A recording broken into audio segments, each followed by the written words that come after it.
Hello and welcome to Tonebenders, where we talk with the sonic artists behind our favorite films, games, and series. My name is Tim Muirhead, and I will be your host today as I am in Manhattan at the beautiful Sound Lounge Studios, where I get to do this interview in person, which is something we don't normally get to do, so this is really exciting for me. We're going to talk about the new film Nyad. Now, I don't know if listeners have worked on a lot of projects that take place in water before. I know I have. I didn't enjoy it very much. Water is a really tricky thing to sound edit for and to make sound real because everyone is very familiar with what water has to sound like. We've all gone swimming, we've all been in the waves, we know water inside and out, so it's really hard to fake an audience out. And this film takes place in water a lot. It's about the titular character, Diana Nyad, as she is consumed with being the first person to ever swim unassisted from Cuba to Florida non-stop, which takes about 55 hours-ish. And she is attempting to do all this in her 60s. So the film is very concentrated on her swimming in open ocean. But I'm not sure that this film was actually shot in the open ocean. So I'm assuming that getting this dialogue clean and crisp was a challenge unto itself.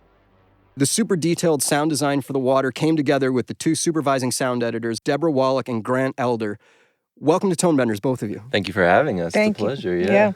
Great to be here. Well, I was lucky enough to see Nyad on the big screen at the Toronto International Film Festival. The audience ate this film up. There's certain points in the film where kind of amazing things happen. The crowd cheered in all the right spots, and everyone was really into it. We were also lucky enough to have one of the film's directors, Elizabeth Vassarelli.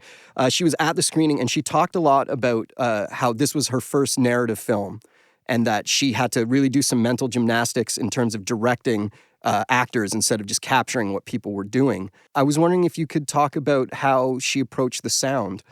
Like, Jimmy is someone who always works on the edge of everything, and he's more the visual person.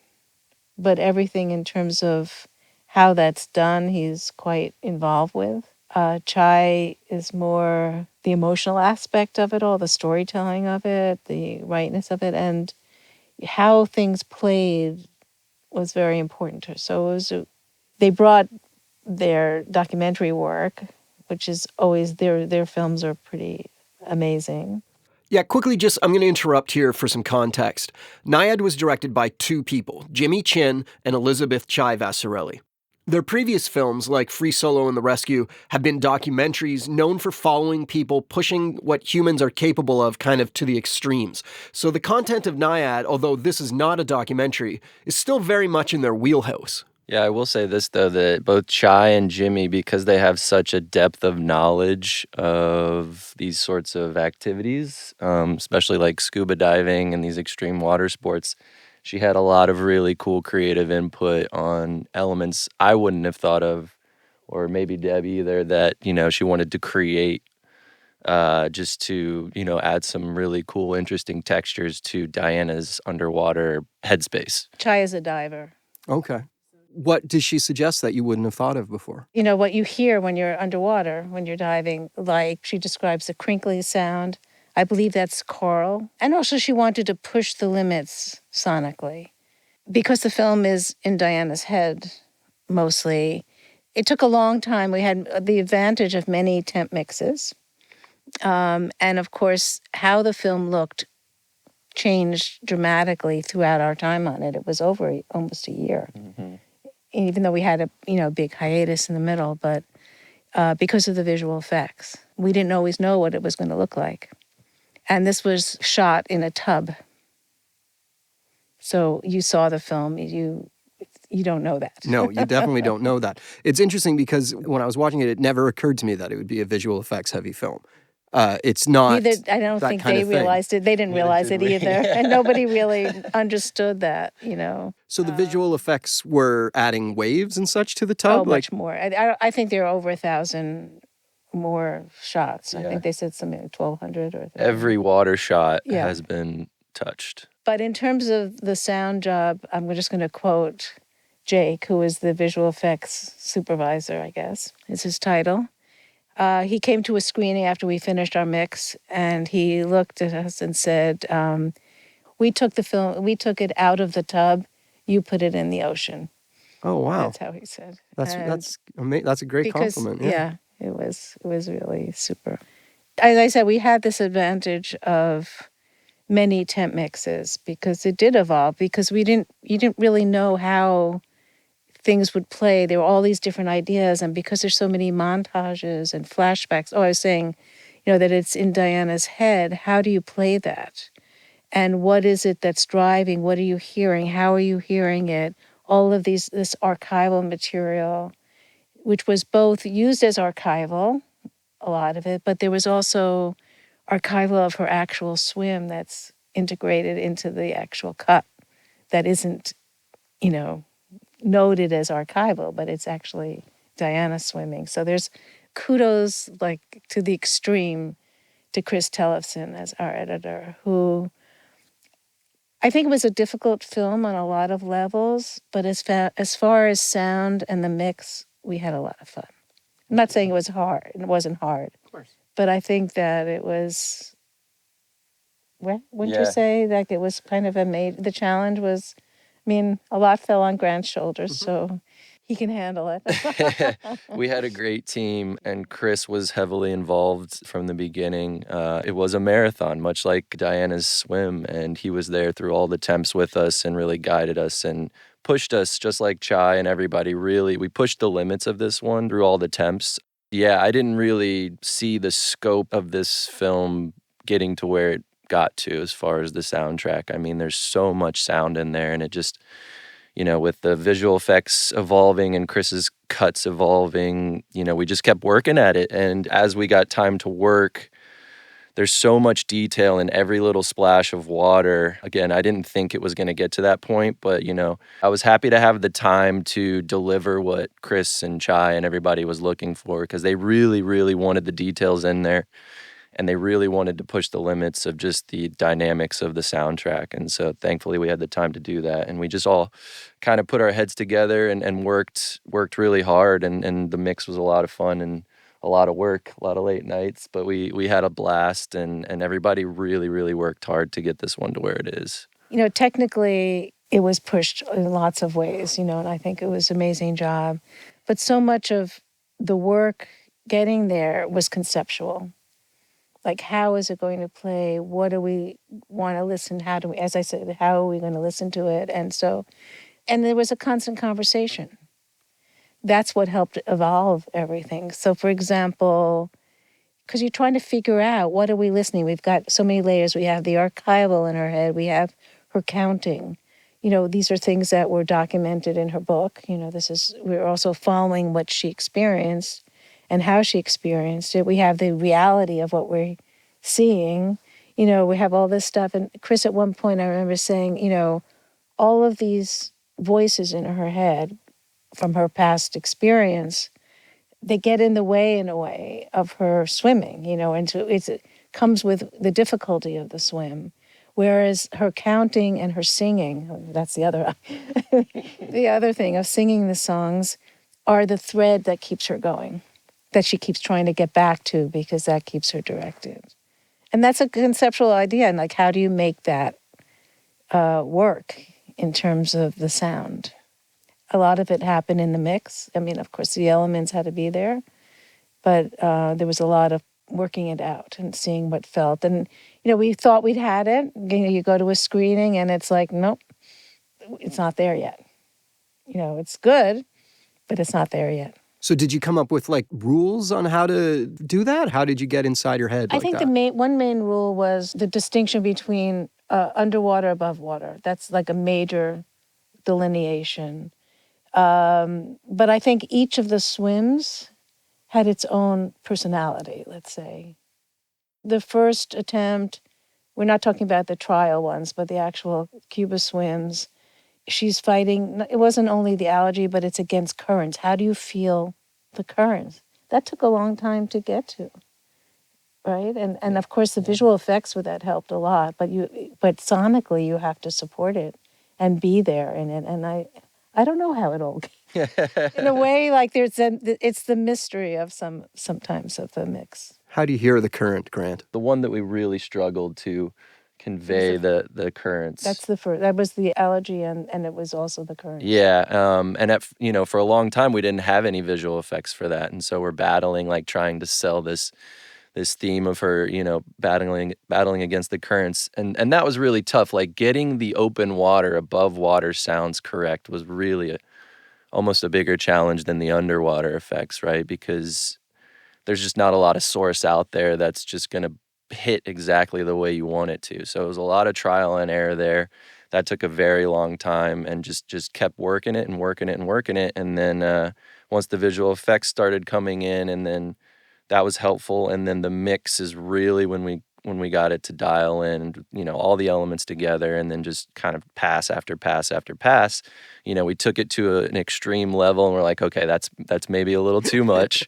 I don't know if she's gonna come out of this one alive, which maybe is what the audience is meant to feel. But we had to pull that back a little bit just to find the sweet spot of the storytelling, sonically of the currents. And yeah, I mean, we put so much detail into, like I said, every splash on camera, and also using Dolby Atmos, just fully immersive all around you. I mean, there's like really like peaky transient stuff, all over the room without being hopefully too distracting in the rears and, sort of behind us and things like that. We want to keep it on the screen as much as possible, obviously, but it's one of the most immersive, dynamic, intense mixes I've ever been a part of. So that really helped, all that stuff. Where was it mixed? Who mixed it? Laura Hirschberg and myself, we mixed at Warner Brothers Studio A, right? Yeah. Here in New York. Here in New York, yeah. Yep.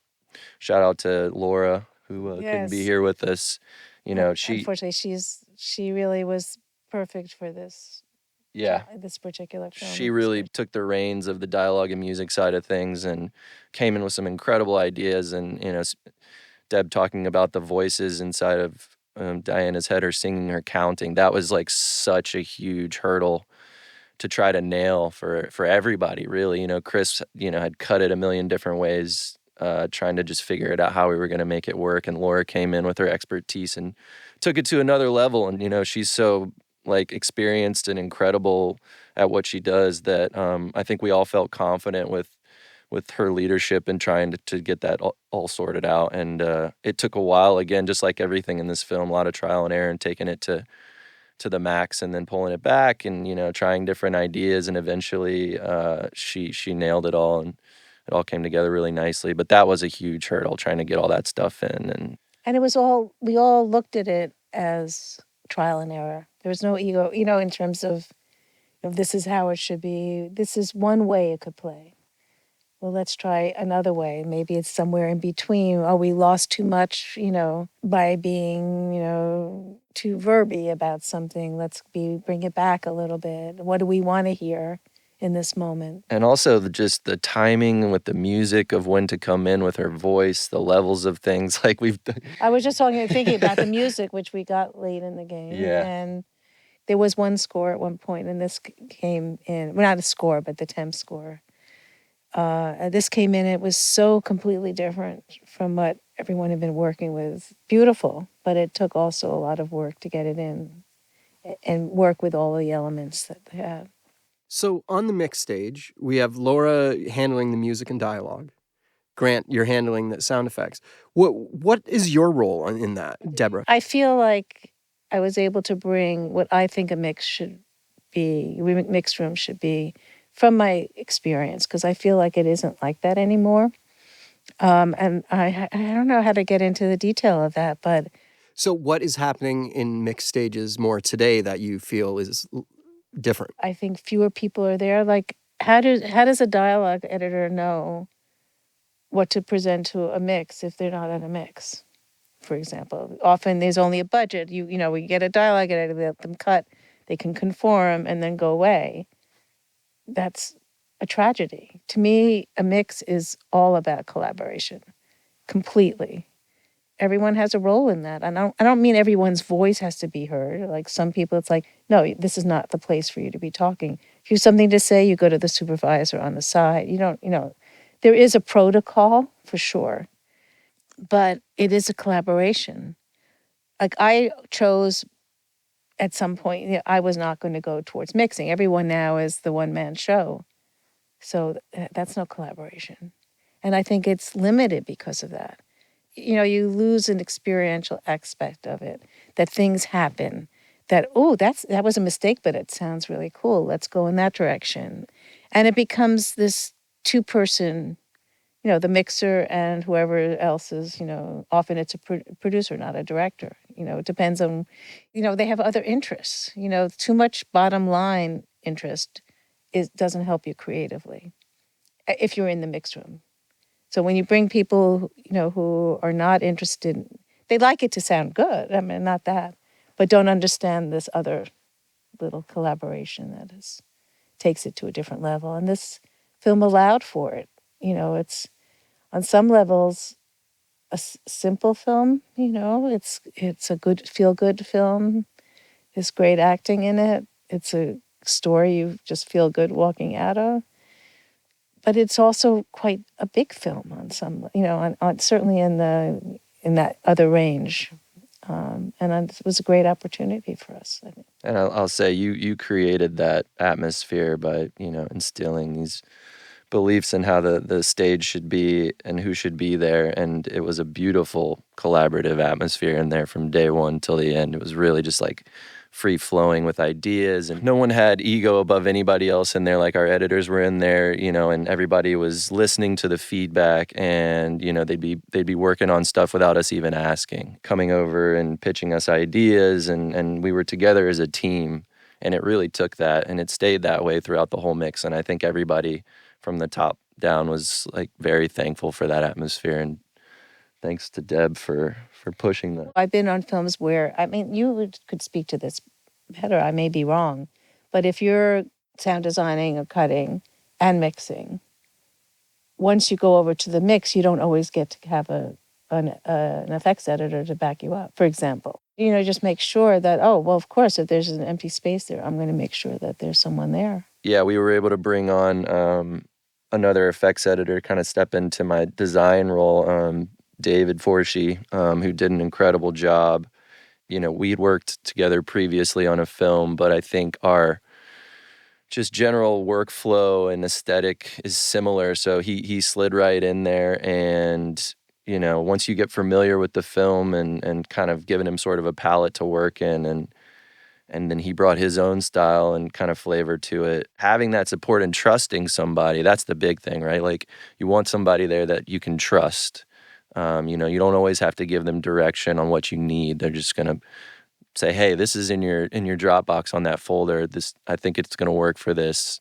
Chai asked for this like 2 hours ago. I'm like, whoa, great, awesome, man, thank you. Like, and the same happened. A shout out to John Morris, who did the dialogue editing, because there are people that love their work, so he's always looking for things, or even while we're not on that scene, he'll be pursuing stuff and finding little jewels of that help a scene. Yeah, and I think, again, like, that's without them being in the room, and also just having like this level of comfort of support from everybody. It sort of just gives them that energy and that belief that they can just go do it and trust themselves. And if they bring us something, we're not going to say, hey, this isn't the time. Like, it might not be the right time, but like, let's talk about it in a bit, and thank you very much for that. Like, whatever you got, let's talk about it. We'll take it, and get it in there. Let's dig into a particular kind of sound moment from the film. One of the plot mechanisms of the film is that she's going to be the first person to swim this distance without any kind of shark cage. So they have to develop a way to keep her safe from sharks. What is decided upon is this thing that drags in the water and emits a sound that sharks don't like. But I'm assuming that it's a sound that we can't even hear in reality. But there's a plot point in the film where we have to hear it. So how did you make that work? That was a Trial and challenge. error. That was trial and error. I mean, we went through temps of different sounds. I must have designed and cut, I don't know, maybe like 40, 50 sounds we tried in there. And it ended up being a combination of stuff that I carried over from past temps. But, essentially when thinking about it, I was actually with Jimmy and Chai. We had like a preview day where I wanted them to come in, and we previewed a bunch of the sound design for them. Just, you do that periodically just to make sure you're on the right track so you don't get too far, right? And so I don't even think I had it that dialed in at that point there. I had something in there, and they were like, that's really good. But, like, let's keep working on it. And And we had some discussions about it. And, with their feedback, I sort of had this light bulb of like, oh, like sharks don't like dolphins. And dolphins make like, sounds and sort of that sonar sound, right? And so I sort of took a bunch of like dolphin source and sort of just manipulated that with some synth, electronic-y, sparky stuff, fused that together. But I think what was really cool because, you have to choose sounds that I think just subliminally to the listener reflect, underwater themes, right? And so I thought what better way to do that than an animal that sort of, can defend against a shark. So I used some of those dolphin sources and just sort of manipulated that and, delayed it and, threw some processing on top of it and then layered that with other things to create this sort of like stinger.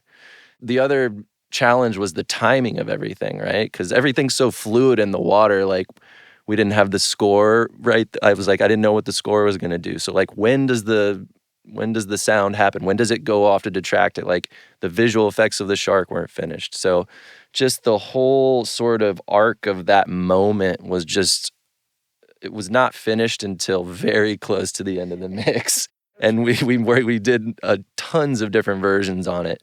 But once everything came together and we had, Alexandre's score in there and then the final visual effects and Chris's editing tweaks, it finally came together. Is it on or is it off? Tell us. I think it's back on. He thinks it's back on.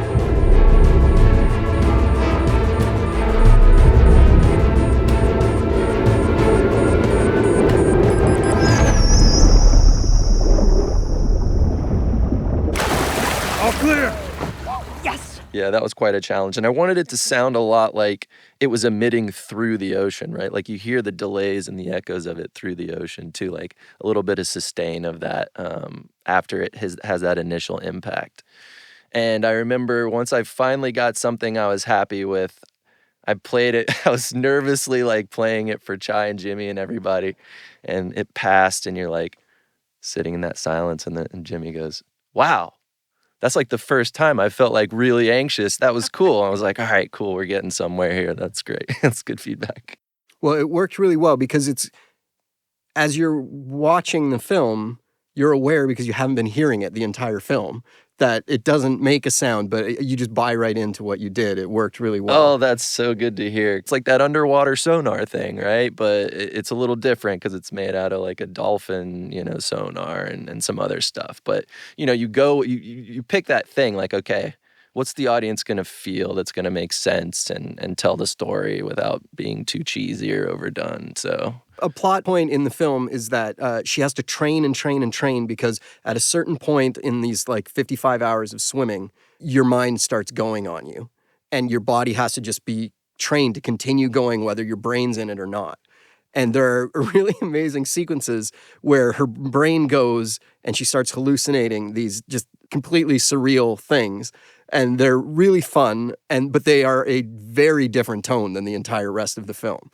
And I'm wondering how you tackle that to make it still feel like it's part of the film, but it has to be completely fantastical at the same time. Well, these were scenes that were the first things that we approached before having any visual effects, really, or very minor things like the Taj Mahal and the jellyfish. Those are the two. We kind of just had to go for it. Like, again, Chris and everybody wanted everything pushed to the max, and yeah, you have to stay sort of in the sonic palette a little bit, but with something that kind of fantastical and wild, you want to just have fun with it, right? So you just start painting certain scenes and maybe you take it too far, but those were a lot of original sounds that were just created through play and sampling and manipulating things and coming up with new sounds, cool sounds, and taking some source and just thinking, okay, this is like a cool underwater source. How can I manipulate this to create like a hallucinatory jellyfish passing by us, right? Like,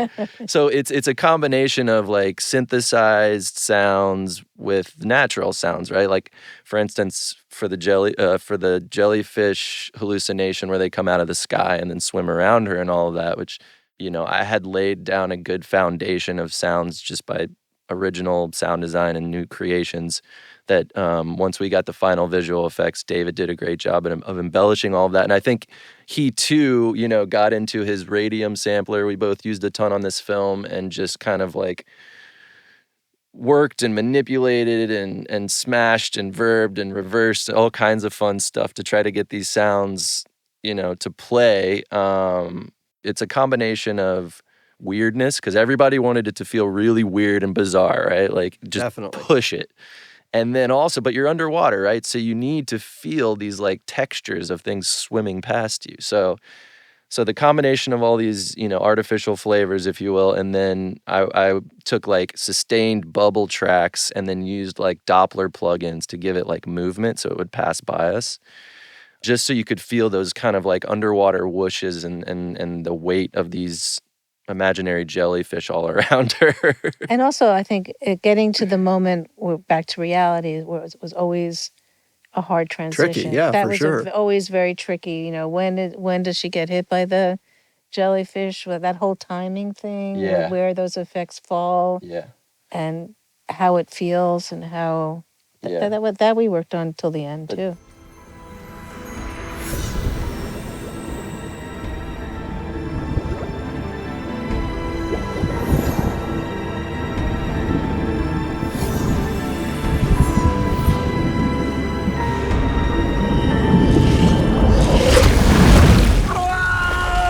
The timings and the rhythms of this film took shape over a long time. I think they got to an incredible place, but they were quite challenging. Every emergence from the water when she comes up was something, especially when they were going into flashbacks. How hard is the cut? Where are we? What are we listening to? Are we experiencing her? Like some effects of it's like the tone, right? When she's sort of out of it. And then that came up in the last days of the mix, really. Yeah, because apparently, this is again one of her insights is when you're diving that deep, you get sort of this like tinnitus-y ring in your head. And that, along with the coral reef crackle, gave some of those hallucinatory like montages just like an interesting flair every couple cuts. And so, we pick and chose moments to highlight that stuff. And depending on where the camera angles were, every shot I can say was different sonically. There was sort of like a guidelines I had set for myself of how I wanted to hear certain shots, how deep we were. The closer we were to the surface, it got a little like more mid-rangey, high-rangey. And then, depending on her struggle, where she was at, how she was swimming, the strength of her strokes, was she hallucinating? All of the strokes are different. Was she hearing the dialogue, the people talking to her, or was that just like she wasn't there yet? She was in some other place. And then, all of the design through all of this, but then when Grant says each shot was a different thing, and then you have to conform it all. Yeah, it was quite a lot. Let's talk about the idea of creating an underwater soundscape.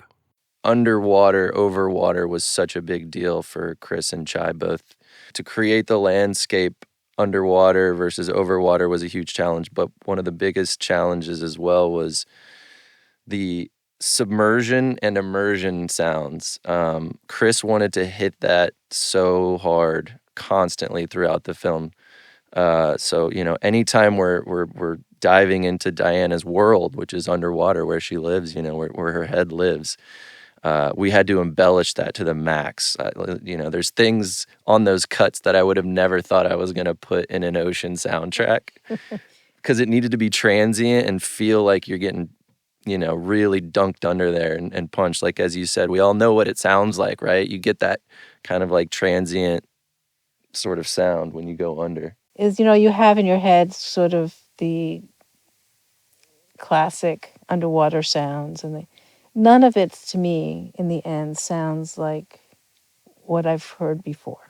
I really feel like, between Laura and Grant and just everybody collaborating and how things were done, like where, I'll give you one example with the thunder and the storm. It wasn't playing in some way like Chris wanted this to. And I said, well, we won't hear the lightning underwater. So that all of a sudden, that's a technical thing that all of a sudden delineated, helped delineate this instead of hearing the thunder and muffling it. No, it's actually very different once you go down. That storm scene was really impressive. It was but huge. I'm just saying there's very little cliched sound in there. Well- When I listen to it, I think like, oh my God, that really, I'm there. One of the reasons that I wanted to talk to you is because I felt that when I watched that, every time in every film and TV show that's ever happened, when the camera goes from underwater to above water, it's almost always been the same type of bubbly immersion sound. You guys did totally different sounds that were of that world, but felt really new and fresh. The Foleys on this were amazing, and they had a tub. They did a lot of underwater to exactly for that reason, helping us with the strokes. And each swim had a different sound to the strokes. You know, how easy it was. Was it a pool? Was it... The Foleys were amazing and really helped. Who was the Foley team? Alchemy. Alchemy. Yeah, Awesome. shout out to those guys. They were just fabulous. with Yeah, us. every stroke, I think I had at least 5 layers to mix in between because I wanted every stroke to sound different and I wanted it to convey her struggle or her, strength. Throughout the temps, I had a bunch of good stuff cut in there, and I was like talking to Alchemy, and I said, there's some good stuff in here, but I think we need to go further. I want you guys to just, sorry about it, but give me every stroke, give me a new sound for it so that I can pick and choose all these different flavors and make everything unique and not sound the same. And they did such a great job. We had a long creative chat about kind of the timbre of the sound that I wanted and also the position of when I wanted to hear her stroke. Like I had this sort of all sorted out in my head. So I conveyed that to them, and they were so open and collaborative, and they just crushed it. I was blown away. I was over the moon happy with what they gave me, and it just helped so much create like a diversity of her swimming and strokes. It's the amount of sound and I think and the layers that make it something else. Well, thank you very much for coming down and talking to me today. This was really fun. As I said, I had a fun time watching the film, and you're right. There's a lot of unique water sounds in it, and that's what really piqued my ears when I was watching it. So thanks for talking to us about it today. Thank you. Thanks. I want to send out a big thanks to Deborah and Grant for joining us for this in-person interview in New York City. It was really great to hang out with them for a bit. Also, I need to send out a huge thanks to Sound Lounge, who let us use their podcast studio for this talk. In addition to having a great ADR studio, they're mixing amazing shows like The Bear and Sesame Street. It was really great to spend time at such a top-notch facility. If you need any type of sound work done in New York City, make sure to look them up at soundlounge.com. We have so many episodes lined up for the next little while. The episodes will be hitting your podcast player more often than usual, so please keep your ears open for some really fun talks coming soon. My name is Tim Muirhead. Thanks for listening to Tonebenders Sound Design Podcast. Talk to you soon. Bye. Tonebenders is produced by Timothy Muirhead, Renee Coronado, and Teresa Morrow. Theme music is by Mark Strait. Send your emails to info@tonebenderspodcast.com. Follow us on Twitter via @TheTonebenders and join Tonebenders Podcast on Facebook. Support this podcast. You can use our links when you shop with Amazon or B&H, or leave us a tip. Just go to tonebenderspodcast.com and click the support button. Thanks for listening. Are you looking for more audio-related podcasts to listen to? Tonebenders is part of the Audio Podcast Alliance, featuring a hand-picked selection of the very best podcasts about sound. Be sure to hear the latest episodes from our friends in the community at audiopodcast.org.